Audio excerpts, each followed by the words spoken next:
Hello, my name is Scott Hicks, and I'm Director of the Teaching and Learning Center at UNC Pembroke. For today's celebration of teaching and learning, I'm excited to be joined by Dr. Shenika Jones, PhD, LCMHCA, LSC, NCC.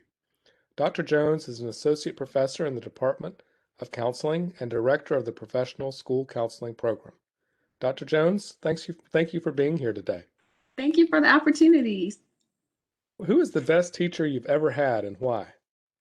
Yeah, and thinking about that question, it's really challenging for me because I've always admired my teachers, like all the way back to kindergarten. But when I start to think of the teacher that was truly the most impactful, it would have to be my AP English teacher, Miss Rocha. So Miss Rocha, she made sure that I took AP English, although at that time college wasn't on my mind. In fact, I'd lost my father when I was 14, and I got a job at Walmart, and I loved my job at Walmart and had every intention of just continuing to work and bring home income for my family, for my mom and I. She didn't have a college education, and so we just had a work ethic in our family of working hard and providing. And so I was thankful for that job, but she wanted to make sure I was in that AP English class. And she talked me into it because my friends were going to be in there. And so I got into that class, but she noticed early on that I wasn't fully committed. That my grades were starting to not be as well as she knew that they could be. And so one day I was working in Ladies Wear Walmart, and Miss Rocha made a trip to Walmart to visit me. She came to see me and to speak with me about my grades. And she told me that she thought it might be a good idea for me to decrease some of my work hours. At that time, I was working over 30 hours a week during my high school years. And so I took her advice and decided to work less and focus on school more. And then within my senior year, she just made sure that every scholarship opportunity that I was made aware of it, that I was applying for it. She would tell me about it and go ahead and write a letter of recommendation for me. So it was Miss Rocha that really sowed that seed in me that there's more to life than my small rural town of Dillon, South Carolina, that I could apply and go to school. And I did. I applied for many scholarships. And by graduation, my senior year, I had a full ride to Winthrop University, and I was off and running. And I've always stayed in education, changed my major a couple times because it was definitely ground I wasn't used to out in the college world. But I always stayed in the education realm because I saw the power of education. So I would have to give that crown as far as my favorite teacher to Miss Rocha because her decision to see me and to look out for me in a very special way, it still has lasting benefits even till today. So yes, Miss Rocha. That's a beautiful story, and thank you for that testimony to Ms. Rocha and her impact. Yeah, absolutely.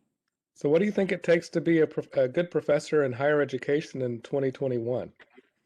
Yeah, so it's really interesting when we start to think about 2021 and just that the impact of 2020.